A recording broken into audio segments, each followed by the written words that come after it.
안녕하십니까. 에듀앙닷컴 운영자 강쌤입니다. 자, 이번 시간에는 2022년 제2회 공조냉동기계 산업기사 동영상 복원 문제 한번 풀어보겠습니다.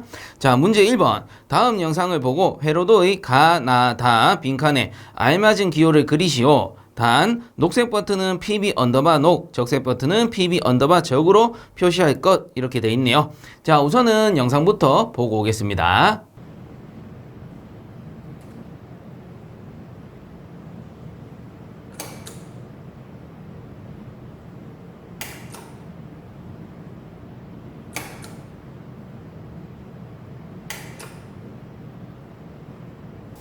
자, 영상들 보고 오셨는데요. 해당 영상 간단하게 설명을 드리자면 최초에 차단기로 올립니다. 자, 차단기로 올렸을 때는 아무런 동작이 없어요. 그 상태에서 PB 녹색 버튼을 누르게 되면 레드 램프가 점등이 되고요. 그 상태로 자기 유지가 되죠. 버튼을 눌렀다가 떼더라도 레드 램프가 켜진 상태로 자기 유지가 됩니다. 그리고 그 후에 PB 적색 버튼을 누르게 되면은 레드 램프가 다시 소등하게 되는 겁니다. 자, 그래서 PB 녹색을 눌렀을 때 RL이 점등되어서 자기 유지되고 PB 적색을 누르면은 다시 원래대로 복귀하는 엄밀히 따지면 자기 유지 회로가 됩니다. 자, 그래서 요 회로도에서 빈칸에 가나다 빈칸에 알맞은 기호를 넣어서 자기 유지 회로를 완성시키면 됩니다. 단 조건은 녹색 버튼은 PB 언더바 녹, 적색 버튼은 PB 언더바 적으로 표시해라. 이렇게 돼 있죠. 자, 그래서 영상들 꾸준히 보신 분들은 쉽게 접근을 하실 수 있을 겁니다. 자, 우선은 녹색 버튼을 눌렀을 때 레드 램프가 켜지기 때문에 녹색 버튼이 ON 버튼이죠. 그래서 ON 버튼은 A 접점입니다. 그러므로 요 빈칸에는 이런 식으로 해서 A 접점 푸시 버튼을 표시하고요. 그 다음에 요거는 녹색 버튼이죠. PB 언더바 녹으로 표시를 해주시면 됩니다.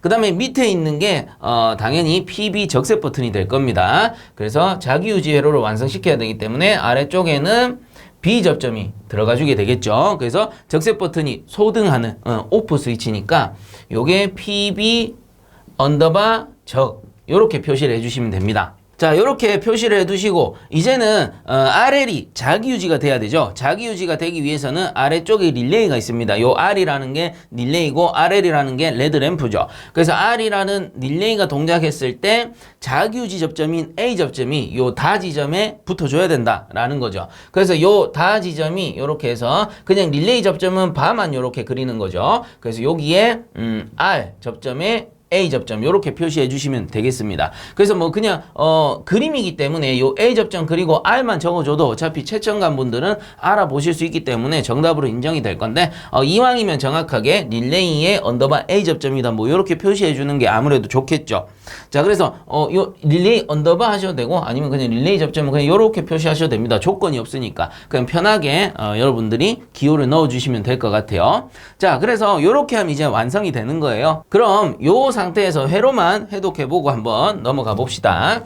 자, 그래서 우선은 처음에 전원을 올리게 되면은 요 밑에 아웃라인 쪽에 전원이 이렇게 다 들어올 거예요. 전원이 들어오고요. 그 다음 위에 인라인 쪽에 전원이 들어올 텐데 자, 인라인 쪽 같은 경우는 우선은 봅시다. 요렇게 들어와서 여기 A 접점이니까 여기까지 들어가고 또 여기 A 접점이니까 여기까지만 들어갑니다. 그럼 이 상태에서 차단기만 올린 상태인데 이 상태에서는 레드 램프가 켜지지 않는 겁니다. 차단기만 올렸을 때는. 자, 그 후에 PB 녹색 버튼을 누르게 돼요. 그럼 요 A 접점이 우리가 눌렀을 때 붙겠죠. 붙으면서 통전이 됩니다. 그리고 밑에 있는 거 B 접점이니까 지나가요. 그러면 R, 요 릴레이의 전원이 ON 하게 되겠고요. 그 상태로 요 릴레이의 A 접점이 요 놈이 동작했으니까 붙어주겠죠. 붙어서 자기 유지해줍니다. 자, 그러면 우리가 PB 녹색 버튼 눌렀다가 손을 떼더라도 어떻습니까? 떼더라도 이 오른쪽으로 우회해서 전원이 들어갈 수가 있기 때문에 계속해서 붙어서 유지가 되고 그리고 이쪽으로도 전원이 들어가게 되겠죠. 그러면 RL이 ON 된다라는 겁니다. 즉 PB 녹색 버튼을 누르게 되면은 레드 램프가 켜지고 눌렀다가 우리가 손을 떼더라도 어때요? 레드 램프가 켜진 상태로 자기 유지되는 회로다라는 뜻이죠. 자, 그 후에 레드 램프가 켜진 상태에서 PB 적색 버튼을 누르게 되면 어떻게 됩니까? PB 적색 버튼을 탁 누르는 순간에 이쪽에 전원이 차단되니까 요 릴레이 전원이 오프하겠죠. 릴레이 전원이 오프하게 되면은 A 접점은 원래대로 복귀되어 버립니다. 그럼 이쪽에 전원이 차단되고 이쪽으로도 전원이 다 차단되었으니까 레드 램프는 오프하게 되겠구나. 그래서 우리가 영상에서 본 것과 같이 PB 녹색 버튼을 누르면 레드램프가 켜지고 PB 적색 버튼을 누르면 레드램프가 꺼지는 회로가 되겠더라라는 겁니다. 그래서 최종적으로 정리를 딱 해본다면 어때요? 가 빈칸에는 PB 언더바 녹 A 접점이 들어가야 되는 거고 나 빈칸에는 PB 언더바 적 B 접점이 들어가 줘야 된다라는 거고 요 푸시 버튼 기호 그래서 그냥 그리게 되면 릴레이고요. 이렇게 짝대기를 그어주면 푸시 버튼이죠. 이왕이면 푸시 버튼 기호를 정확하게 표시해 주시기 바랍니다. 요렇게 들어가게 되는 거고요. 그 다음에 요쪽 다 빈칸에는 릴레이의 A 접점 바가 오른쪽에 이렇게 열려있는 형태로 그려주면 되겠습니다. 릴레이는 그냥 도체만 이렇게 그려주시면 돼요. 나머지 푸시 버튼만 신경을 좀 써주시면 되겠더라 라는 겁니다. 자 이렇게 1번 문제는 정리해 주시면 되겠습니다. 자, 그 다음 2번 문제 다음 영상을 보고 알맞은 회로를 찾으시오 라고 돼 있네요. 우선 영상부터 보고 오겠습니다.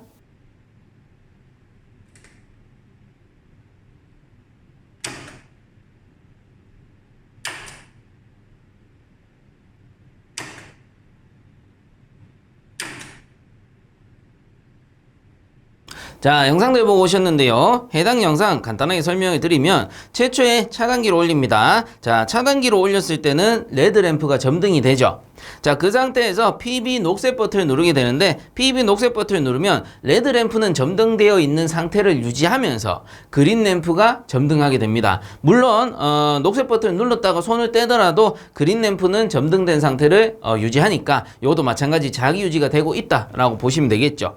자, 그 다음에 PB 적색 버튼을 누르게 되면은 그린램프는 꺼지지만 레드램프는 켜진 상태를 계속해서 유지를 하게 돼요. 자, 이 말은 무슨 말입니까?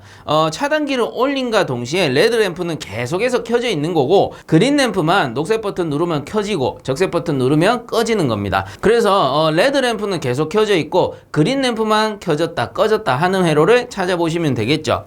자, 그래서 그 회로가 가와 나 중에 뭐냐 하면은 바로 나 회로가 된다라는 거죠. 자, 그래서 요게 나 회로인데 나 회로를 한번 해독해 보면 되는 겁니다. 자, 그래서 우선은 처음에 차단기를 딱 올리게 되면은 요 아웃라인에 전원이 이렇게 쭉 공급이 돼요. 자, 이런 식으로 공급이 된 상태가 되는 거죠. 그리고 인라인 쪽에 보시면은 전원이 이렇게 들어오게 되는데 자, 요쪽에 보시면은 요거 둘 다 A 접점이니까 더 이상 들어가지 못하고요. 그 다음 여기 보시면 A 접점 못 들어가고요. 자, 여기 보시면 MC B 접점이잖아요. 그래서 전원이 이렇게 들어갑니다. 그럼 어떻게 됩니까? 차단기로 올렸을 때 레드램프가 ON하게 된다라는 것이죠. 자, 그 상태에서 PBS 녹색 버튼을 누르게 되면 자, 요 A 접점이 이렇게 들러붙겠죠. 그러면서 전원이 통하고 B 접점이니까 통합니다. 그러면은 요 릴레이 R을 동작시키게 되는 겁니다. 그럼 릴레이 R이 동작되면은 릴레이 A 접점이 이렇게 붙을 것이고 여기도 A 접점이 있으니까 붙어주겠죠. 그래서 여기부터 먼저 보면은 PBS 녹색 버튼 눌렀다가 손을 딱 떼더라도 요걸 딱 떼더라도 어떻게 됩니까? 전원이 이렇게 우회해서 들어갈 수가 있기 때문에 계속해서 릴레이에 전원이 공급되죠. 요게 바로 자기 유지입니다. 그래서 요 상태로 유지가 되고 자, 요쪽에도 전원이 들어갈 수 있어요. 이렇게 전원이 들어가면서 이런 식으로 통전이 될 겁니다. 그러면 MC가 ON 할 거고요. 그린램프가 ON 하게 되겠죠. 자, 그리고 MC가 ON 했기 때문에 요 A 접점은 붙을 것이고요. 요 B 접점은 떨어지게 됩니다. 그럼 어떻게 돼요? 이 위쪽으로 MC 전원은 떨어졌지만 이 아래쪽에 MCA 쪽으로 전원이 타고 들어갈 수 있기 때문에 레드램프는 ON 된 상태를 유지할 수가 있다라는 겁니다. 만약에 요 MC 접점이 없다면은 요게 차단돼 버리면은 전원이 들어갈 수 없기 때문에 레드램프는 꺼져버려요. 그래서 요 MC 접점이 없는 회로는 가회로가 되는 거예요. 자, 그러므로 가회로는 오답이 되는 것이고 요 접점이 있는 나회로가 정답이 된다라는 겁니다. 자, 그리고 마저 합니다. 그 상태로 PBS 적색 버튼을 누르게 되면 전원이 이쪽으로 차단이 되니까 요 릴레이가 오프가 될 것이고 릴레이가 오프되면 릴레이의 A 접점들이 어떻게 됩니까? 다 떨어져 버리겠죠. 그래서 차단되고요. 이쪽으로도 차단돼 버렸기 때문에 MC가 오프되고 그린램프도 오프됩니다. 자, 오프 오프. 자, 그리고 요 MC가 오프되어 있기 때문에 요 MC A 접점도 떨어지고 B 접점은 다시 붙겠죠. 자, 그래서 A 접점은 떨어졌지만 B 접점은 붙었기 때문에 레드램프가 켜진 상태를 유지하게 되는 겁니다. 자, 그래서 어때요? 계속 켜졌다 꺼졌다 하는 거는 그린램프가 되는 거고, 차단기로 올렸을 때부터 계속해서 유지가 되는 거는 레드램프다. 이렇게 보시면 되죠. 그래서 스위치 녹색 스위치 누르면 그린램프만 켜지고, 적색 스위치 누르면은 그린램프가 꺼지고, 레드램프는 계속해서 켜져서 유지되는 회로, 자, 뭡니까? 바로 나회로가 된다라는 거겠죠. 자, 그래서 2번 문제도 이렇게 정리하도록 하겠습니다. 자, 그 다음 3번 문제 보겠습니다. 다음 영상에서 보여주는 댐퍼의 명칭과 작동 원리를 쓰시오라고 돼 있죠.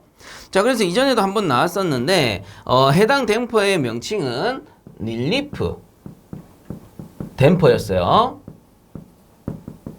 자, 그리고 작동 원리 같은 경우는 제가 한번 읽어 드려 볼게요. 실내의 정압을 유지하고 인접실과의 차압을 유지함으로써 외부에 오염된 공기가 청정실, 그러니까 클린룸이죠. 클린룸 안으로 역류되는 것을 방지한다 라는 겁니다. 자, 그래서 여기서 말하는 정압실이라는 게 뭐냐면은 어떤 실이 있다라고 했을 때 우리가 이론 강의, 필기 강의할 때 제가 말씀을 드렸었는데 환기 방법에는 두 가지가 있다라고 했죠. 강제로 환기를 하느냐, 자연적으로 환기를 하느냐에 따라서 이제 극기, 배기의 종류가 나뉘는데 이 급배기의 종류에 따라 또 4종의 환기 방법으로 나누게 된다라고 했습니다. 그래서 1종부터 강제, 자연, 자연, 강제, 자연, 자연 이런 식으로 이제 환기를 행하는데, 이 정압실이라는 거는 2종 환기 방법에 속해요. 그래서 쉽게 말하면 공기를 넣어주는 거를 송풍기로 해요. 그러면 이게 뭐냐면은 강제 급기가 되고요. 그 다음 빼주는 거는 그냥 송풍기 없습니다. 창문만 딱 열어주는 거예요. 그럼 요거는 자연 배기가 되겠죠. 그래서 강제, 자연이라고 해서 2종 환기 방법의 하나인데, 요렇게 되면 어떻게 되냐면, 쉽게 말하면 이 불어 넣어주는 것만 강제적으로 불어 넣어주고 빠져나가는 건 창문을 닫아 놓을 수도 있고 열어줄 수도 있으니까, 쉽게 말하면 넣어주는 압력이 크다라는 겁니다. 그래서 어떤 밀폐된 공간에 우리가 공기를 계속 불어 넣어주면 어떻게 될까요? 이 내부 압력이 바깥에 있는 압력보다 높아지겠죠. 그래서 이렇게 높아진 상태를 정압 상태라 하고, 요런 거를 우리는 정압실이라 불러요. 정압실. 자, 그리고 이 정압실이 가장 많이 사용되는 곳이 뭐 수술실 또는 우리 반도체 공장, 반도체 연구소라 할게요. 연구소. 그래서 반도체 공장의 연구소 같은 경우에는 연구를 해야 되기 때문에 조그만 이물질, 먼지 이런 것만 있어도 반도체의 이제 연구 결과가 완전히 상이하게 달라지거든요. 그렇기 때문에 이러한 곳에 많이 정압실을 채택한다라는 겁니다. 그래서 이 정압실을 다른 말로 뭐라고 합니까? 클린룸이라고 해요. 왜 그래요? 바깥의 압력이 낮다 보니까 바깥에 있는 공기가 안쪽으로 들어올 수 없어요. 그 말은 바깥에 외기, 오염된 공기가 실내로 못 들어오게 해주니까 이러한 청정지역, 그래서 청정 공간이죠. 클린룸을 만들 수 있다라는 겁니다. 자, 그래서 이 정압실에 사용하는 게 바로 릴리프 댐퍼인데, 이 생긴 모양을 보게 되면 정면에서 봤을 때는 요런 식으로 생겼단 말이죠. 요런 식으로 생겼어요. 그리고 요거를 제가 측면으로 돌렸다라고 치면은, 측면으로 돌리면은 또 요렇게 생겼습니다. 그죠? 자, 그래서 이거를 요쪽에다가 설치한다고 가정을 한번 해볼게요. 요거 쓸데없는 내용은 지워버리고. 자, 그래서 제가 이쪽 편에다가 릴리프 댐퍼를 이렇게 설치했다라고 칩시다. 그러면 이 릴리프 댐퍼의 역할은 뭐냐면, 일단은 보통은 통상적으로 바깥의 압력이 낮아야 되는데 어떤 이상현상에 의해서, 쉽게 말하면 요 급기, 이 송풍기가 고장났다라고 치면은 실내의 압력이 낮아지는 경우가 있을 수도 있겠죠. 그래서 낮아지는 경우에 바깥의 압력이 높고 안쪽의 압력이 낮아진다면 이게 바깥에 있는 공기가 이렇게 들어오려고 할 거란 말이에요. 그러면 댐퍼가 이렇게 딱 눌리면서 막아주고요. 그리고 반대로 설정 압력이 있는데, 설정 압력 이상이 돼버리면 어떻게 되냐면, 설정 압력 이상이 되면 내부에 있는 공기가 너무 많다라는 거니까, 압력이 너무 높으니까 이걸 살짝 얘가 열리면서 살짝 밖으로 빼줍니다. 그리고 정상 상태로 돌아오면 다시 닫아줘요. 압력을 딱 맞춰주는 거죠. 그래서 내부 클린룸 안에 압력이 너무 높아도 우리가 뭐 수술을 한다거나 할 때 뭔가 이상현상이 생길 수 있잖아요. 그래서 정해진 압력으로 유지하기 위해서, 물론 바깥에보다는 압력이 조금 높겠죠. 그 정해진 압력을 유지하기 위해서 이러한 릴리프 댐퍼를 쓴다라는 겁니다. 자, 그래서 작동 원리 다시 한번 읽어보시게 되면 실내의 정압을 유지하고, 자, 이제 정압을 유지하고 이해 가시죠? 인접실과의 차압을 유지함으로써 외부에 오염된 공기가 정정실 안으로 역류되어 이렇게 들어오는 거를 방지해준다. 들어오려고 하면 얘가 탁 밀착되면서 막아준다라는 거겠죠. 자, 그래서 3번 문제 답은 이렇게 정리하도록 하겠습니다. 자, 그 다음 4번 문제 보겠습니다. 다음 영상에 나오는 부품의 명칭을 차례대로 쓰시오. 부품의 규격은 무시한다. 이렇게 돼 있네요. 자, 그래서 요거는 맞추라고 주는 겁니다. 그래서 순서대로 알려드리면 부싱, 45도 엘보, 레드샷, 캡이 되겠네요. 자, 그래서 4번 문제는 이렇게 정리하도록 하겠습니다. 자, 그다음 5번 문제 보겠습니다. 다음 영상에서 보여주는 부품의 명칭과 역할을 쓰시오라고 돼 있네요. 자, 우선은 영상부터 보고 오겠습니다.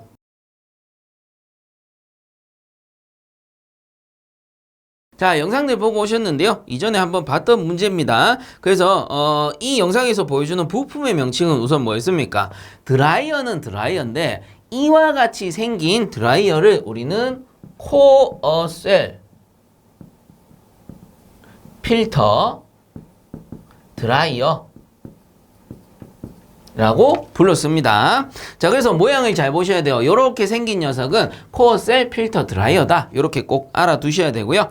그렇다면 역할 같은 경우는 드라이어 역할 그대로 쓰시면 됩니다. 냉매 액관에 설치하여 냉매 중 혼입된 수분을 제거한다 라는 겁니다. 자, 그래서 뭐 나온 김에 조금 더 상세하게 하자면 드라이어 같은 경우에는 압축기, 그 다음에 응축기 지나서 뭐가 있어요? 수액기가 있죠. 그래서 수액기 쪽에 이렇게 들어가게 되고 액이 들어가는데 실제로 응축기에서 100% 응축되어서 액만 나오는 것이 아니고 일부 기체가 섞일 수도 있다라는 겁니다. 그러면 액체는 하부에 고이니까 이렇게 길다란 배관을 연결해서 수액기에서 액만 이렇게 공급해주는 시스템을 만드는 거죠. 자, 그리고 이렇게 나가게 됩니다. 그럼 여기 사이에다가 우리는 드라이어를 설치하게 된다라는 거죠. 그래서 드라이어 내부에는 필터도 있을 수 있고요. 그리고 그 안쪽에 보면은 실리카겔과 같은 어때요? 수분을 아주 잘 흡수하는 물질이 들어있다. 물 먹는 하마를 생각하시면 된다라고 했습니다. 그래서 이 드라이어가 요 드라이어의 실제적인 역할은 뭐라고 했습니까? H2O를 제거하는 거다. 그래서 수분이 섞여 있을 경우, 이 냉매 중 수분이 섞여 있을 경우에 프레온 같은 경우는 어떻게 된다라고 했어요? 프레온 같은 경우에는 수분에 의해서 산이 발생되죠. 산이 발생되면은 보통 프레온 냉동장치 같은 경우는 동간을 쓰거든요. 동간은 산에 엄청나게 약해요. 그래서 동침식이 일어납니다. 동침식. 자, 그로 인해서 동이 깎이니까 동가루가 석출되죠. 동가루가 석출이 되고요. 이 동가루가 어떻게 되느냐 하면은 요런 피스톤과 같이 잘 연마된 그 틈, 그러니까 쉽게 말하면 사이드 클리어런스, 톱 클리어런스 요런 데 막 들러붙어 버린다라는 겁니다. 그래서 들러붙는 거를 우리는 동부착 현상 이라고 하죠. 그러면 이 사이드 클리어런스의 틈이 좁아지면 어떻게 되죠? 피스톤이 마모될 수가 있다라는 겁니다. 결국은 어떻게 되죠? 압축기를 고장내는 원인이 되기 때문에 이런 식으로 수분이 섞이게 되면 안 된다라는 겁니다. 그 외에도 이 수분이 어떻게 돼요? 팽창 밸브로 들어가서 팽창 밸브에서는 요 밸브까지 쓸게요. 밸브 동결 폐쇄로 이어질 수 있다라는 거죠. 동결 폐쇄. 그래서 팽창 밸브는 영하의 온도를 유지하고 있기 때문에 수분이 지나가다 그 좁은 틈으로 지나가다 보면 어떻게 돼요? 잘못하면은 수분이 얼어서 동결 현상을 일으키고 그로 인해서 팽창 밸브의 그 노즐을 막아버릴 수 있다라는 겁니다. 이러한 악영향이 발생될 수 있고요. 그리고 참고적으로 암모니아는 어떻게 됩니까? 암모니아 같은 경우에는 가장 큰 현상이 수분이 섞여버리게 되면은 에멀전 현상이 일어나요. 에멀전 현상.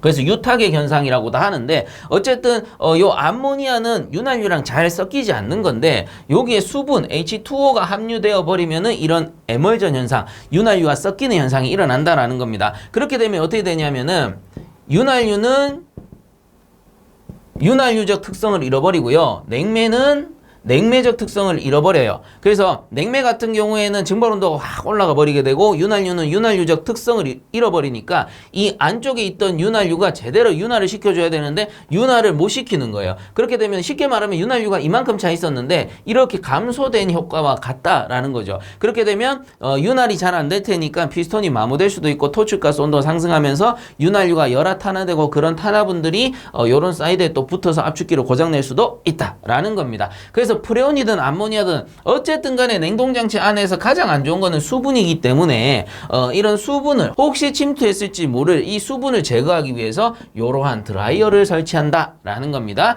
이렇게 알아두시면 되고요.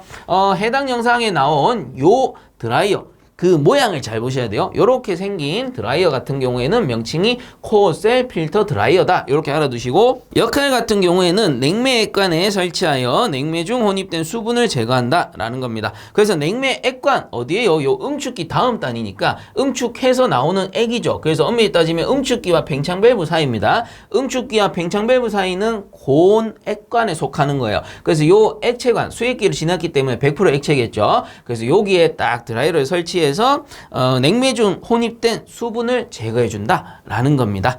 자, 5번 문제도 이렇게 정리하도록 하겠습니다. 자, 그 다음 6번 문제 보겠습니다. 다음 영상에서 보여주는 공구 중 나라 공구의 이름을 쓰시오 라고 돼 있네요. 자, 이 문제도 맞추라고 주는 겁니다. 그래서 가나 다라 순서대로 제가 우선 알려드리면 가 같은 경우는 플라이어고 그 다음 나 같은 경우는 롱노즈 플라이어 그 다음에 다 같은 경우는 니퍼 그 다음에 라 같은 경우는 파이프 렌치가 됩니다. 자, 그래서 해당 문제에서 나와 라의 이름을 쓰라고 했으니까 나 같은 경우는 롱노즈 플라이어 그 다음에 라 같은 경우는 파이프 렌치가 되겠네요. 자, 그래서 6번 문제도 이렇게 정리하도록 하겠습니다. 자, 그 다음 7번 문제 다음 영상에서 보여주는 기류 형식에 따른 치출구 명칭과 특징 두 가지를 쓰시오 라고 되어 있습니다. 자, 우선은 영상부터 보고 오겠습니다.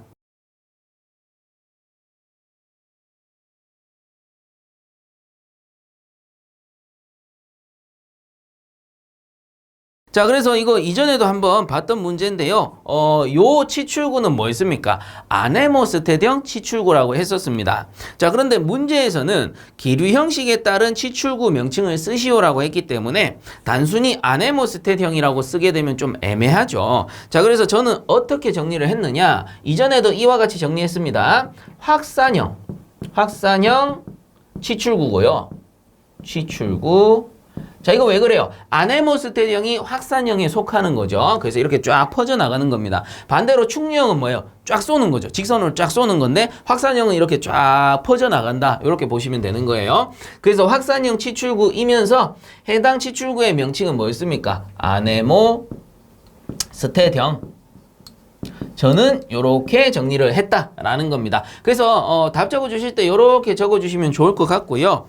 그 다음에 특징 같은 경우는 요 아네모스텟형의 특징을 위주로 정리를 해주시면 됩니다. 그래서 특징 두 가지를 물어봤는데 기억해 보시면 확산 반경이 크고 당연히 확산형 치출구니까 도달 거리가 짧기 때문에 왜 그래요? 충류 같은 경우는 바로 이렇게 쏘잖아요. 근데 확산형은 이렇게 서서히 이렇게 뿜어져 나간단 말이에요. 퍼지면서 이렇게 나간단 말이에요. 그러니까 도달거리가 짧을 수밖에 없죠. 그래서 요거는 확산형 자체 특징이다. 이렇게 보시면 좋을 것 같아요. 자, 그래서 확산 반경이 크고 도달거리가 짧기 때문에 어떻습니까?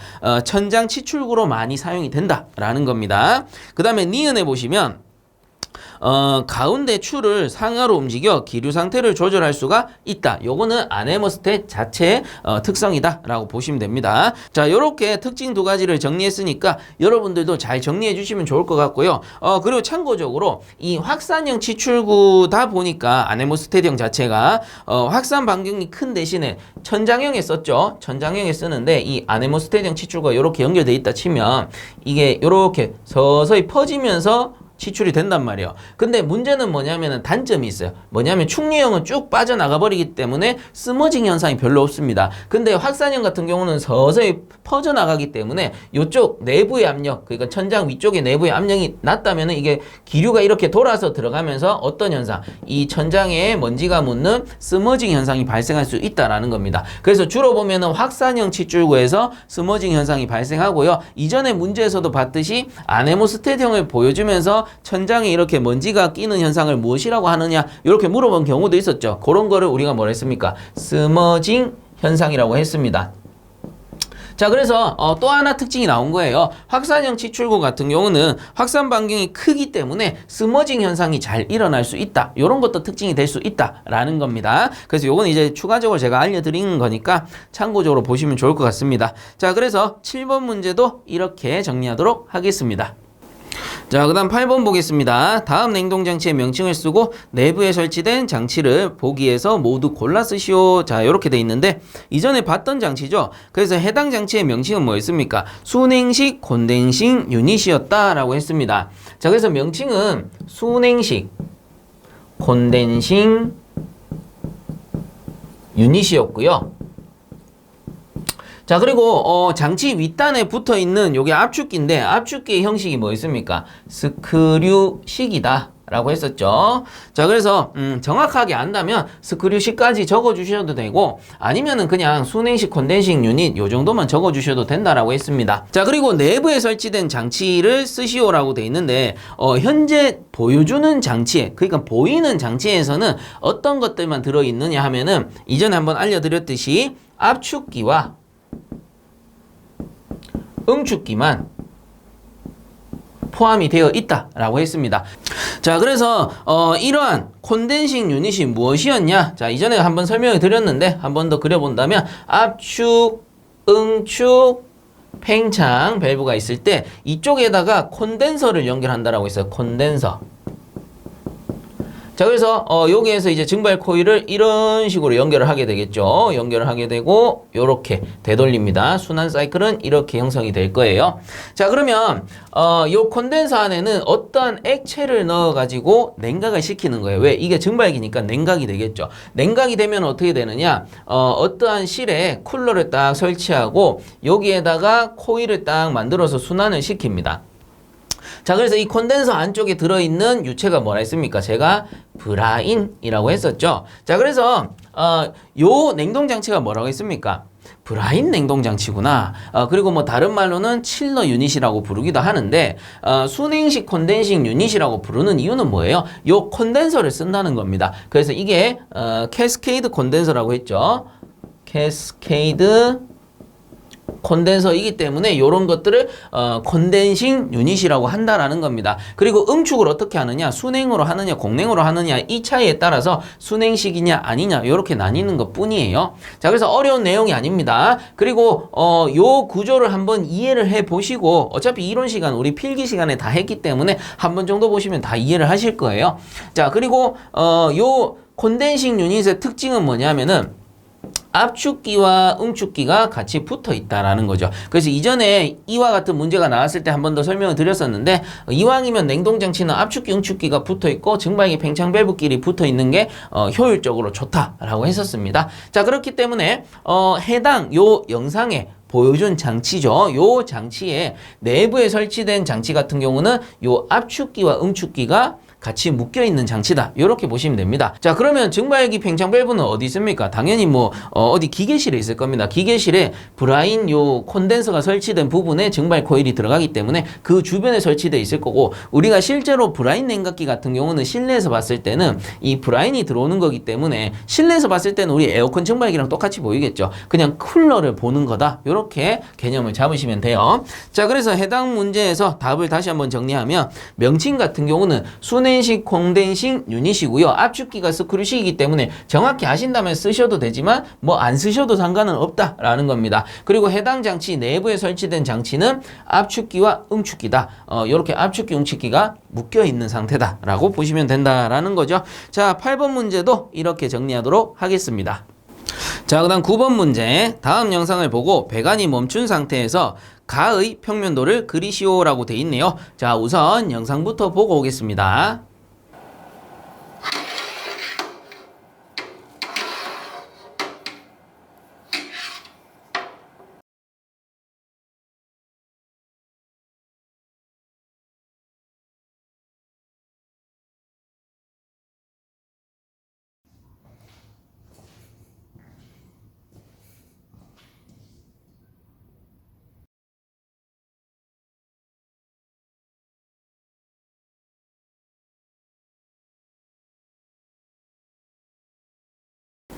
자, 영상들 보고 오셨는데요. 영상에서는 가와 나 두 가지 영상을 보여줬고요.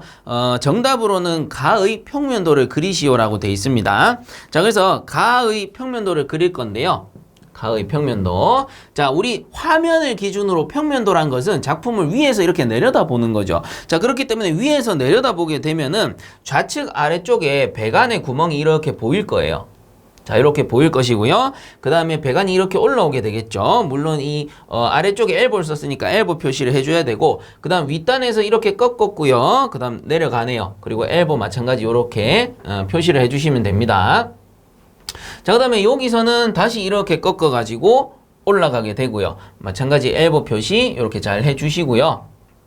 자, 그 다음에 여기서 다시 우측으로 가네요. 우측으로 이렇게 가게 되고, 이런 식으로 엘보 표시를 하고요. 그 다음에 여기 맨 우측 아래쪽 같은 경우에는 엘보의 뒷둥이 보이는 거죠. 위쪽에서 봤을 때 엘보의 뒷둥이 보인단 말이에요. 그렇기 때문에 엘보의 뒷둥을 이렇게 그려주시면 됩니다. 그 다음에 마찬가지 엘보 표시. 요 엘보 표시는 당연히 위쪽에 있는 엘보의 그 기호가 될 겁니다. 자, 그래서 해당 영상의 가번 같은 경우 평면도를 그리게 되면 이러한 형태로 그려지게 되겠더라라는 겁니다. 자, 9번 문제도 이렇게 정리하도록 하겠습니다.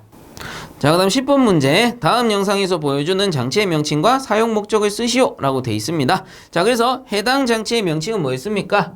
배선용 차단기 라고 했었습니다. 그래서 이 배선용 차단기의 사용 목적은 어떻게 됩니까? 과전류를 차단하고 기기를 보호한다 라는 거였죠. 자, 그래서 이렇게 정리해 주시면 되는데 이제 이전에도 한번 설명을 드렸었어요. 요런 배선용 차단기를 줄여서 MCCB라고 하기도 하고 NFB라고 부른다라고 하기도 했습니다. 그래서 이거를 어떻게 정리했느냐? 자, MCCB라는 거는 몰드 케이스 서킷 브레이커라고 해서 어떤 케이스 안에 그 차단기가 들어있다라는 뜻이죠. 그리고 NFB라는 거는 노 퓨즈 브레이커라고 해서 퓨즈가 없는 차단기다, 요런 뜻입니다.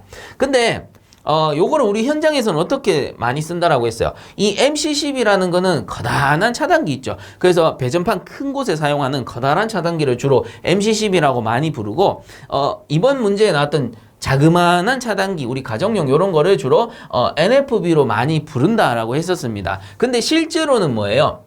실제로는 이 두 가지가 같다라는 겁니다. 자, 그래서 커다란 녀석도 배선용 차단기 몰드 케이스 서킷 브레이커가 맞고, 지금 영상에 나온 작은 녀석도 몰드 케이스 서킷 브레이커가 맞는데, 이 노퓨즈 브레이커라는 말은 어디서 생겼느냐? 이 MCCB라는 용어가 정리되고 나서 일본에서 NFB라는 별도의 차단기를 만든 거예요. 차단기를 만들고 마찬가지 MCCB인데 요거를 우리는 좀 독자적으로 다르게 NFB라고 이름을 짓자. 그래서 일본에서 제작을 하고 그냥 이름만 NFB 노퓨즈 브레이커라고 붙인 것 뿐이다 라고 했죠. 그래서 그 원리가 둘 다 같은 거기 때문에 결국은 큰 놈이나 작은 놈이나 그냥 MCCB라고 보시면 됩니다. 그게 뭡니까? 배선용 차단기다 라는 겁니다. 그래서 나는 정확히 적고 싶어요. 그래서 NFB 뭐 이렇게 적으셔도 상관은 없습니다. 사람마다 이 생각이 다를 수 있기 때문에. 근데 이왕이면 확실히 틀린 답보다는 제가 이왕이면은 답에 가까운 답을 쓰는 게 좋겠더라. 왜? 우리는 어차피 시험을 보는 입장이니까 점수를 받을 수 있는 답을 쓰자. 그래서 굳이 틀릴 수도 있는 답을 쓰는 것보다는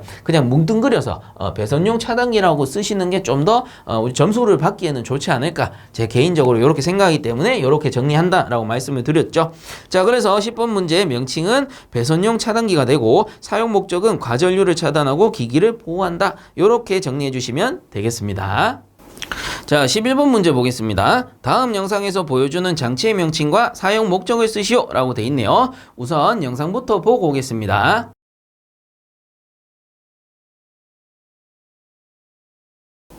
자, 영상들 보고 오셨는데요. 이전에도 한번 봤던 장치죠. 자, 그래서 해당 장치의 명칭은 뭐였습니까? 액분리기. 액분리기가 되고요. 말 그대로 액을 분리하는 건데 이거는 냉매액을 분리하는 겁니다. 자, 그래서 이 설치 위치 같은 경우는 압축기, 응축기, 팽창 밸브 이렇게 증발기가 있다면, 통상 이 증발기와 압축기 사이에 이렇게 설치를 해주게 돼 있습니다. 그래서 그 구조를 조금 상세하게 그려본다면 제가 팽창 밸브가 이렇게 있고요. 그 다음 이게 증발기라고 칩시다. 증발기가 이렇게 연결이 되고 그 다음 압축기 쪽으로 이렇게 넘어갈 겁니다. 넘어가는데 그냥 이렇게 연결해버리면 어떻게 되냐면 이게 증발기죠. 증발기. 그래서 팬이 이렇게 달려있다 치면 요 팽창 밸브에서 교축에서 들어갈 때는 우리 이론상 이거 뭐였습니까? 액 상태로 들어가게 된다라고 했고 그 다음에 증발기에서 증발하고 나오면은 이론상 이게 뭐예요? 기체가 되어서 나온다라고 했습니다. 증발했으니까. 근데 실제로 냉동기로 운영을 해보면 부하가 상시적으로 바뀌기 때문에 100% 기체가 나오는 게 아니고 일부 액이 좀 섞여서 나올 수 있다라는 거죠. 그래서 이렇게 섞여서 나와버리면 액이 압축기 쪽으로 넘어가면서 리퀴드백, 액 압축이 발생하기 때문에 이러한 리퀴드백, 액 압축을 방지하기 위해서 어떻게 합니까? 요 사이에다가 액 분리기라는 녀석을 설치를 해줍니다. 자, 그래서 액 분리기 형태가 요렇게 해가지고요. 배관이 이런 식으로 들어오고 자, 요쪽 반대쪽 배관은 이렇게 해서 한번 딱 꺾어줍니다. 그렇게 되면 어떻게 돼요? 기체 같은 경우는 상부에 이렇게 모일 테니까 기체는 지나갈 수가 있는데 액체 같은 경우는 하부에 이렇게 고여버린다라는 거죠. 고여서 어떻게 돼요? 이게 액이 압축기 쪽으로 넘어가지 못하게끔 만들어줄 수 있다라는 겁니다. 그래서 여기 하부에 액이 좀 많이 모이게 되면은 소형 냉동장치 같은 경우는 그냥 시간이 지나면은 자체적으로 액을 조금씩 넘겨서 사용을 할 수는 있어요. 왜? 압축기 자체가 소형이기 때문에 큰 무리가 안 간다라는 겁니다. 근데 대형 장치로 가면 액이 넘어가 버리면 리퀴드백이 발생하면서 압축기로 고장낼 수가 있기 때문에 이런 액을 처리하는 방식이 필요하다라는 거죠. 그래서 전열 코일을 감아서 조금씩 증발시켜 보낼 수도 있고 아니면 액을 이렇게 별도로 빼가지고 팽창 밸브 뒷단에다가 배관을 이용해서 연결해 줄 수도 있는 것이고요. 이런 식으로 처리하는 방법이 필요하더라. 자, 이런 것도 제가 필기 이론에서 다 설명을 드렸던 부분이기 때문에 아, 그렇구나 하시면 되겠습니다. 자, 그래서 11번 문제 해당 영상에서 보여주는 장치의 명칭은 액 분리기가 되는 것이고요. 그 다음 사용 목적 같은 경우는 증발기와 압축기 사이에 자, 요 증발기와 압축기 사이에 설치하여 압축기로 액이 넘어가는 것을 막아 중요한 거, 액 압축, 리퀴드백을 방지한다 라는 겁니다. 자, 그래서 11번 문제도 이렇게 정리하도록 하겠습니다. 자, 그 다음 12번 문제 보겠습니다. 다음 영상을 보고 아래 지문에 알맞은 답을 쓰시오 라고 돼 있네요. 자, 우선은 영상부터 보고 오겠습니다.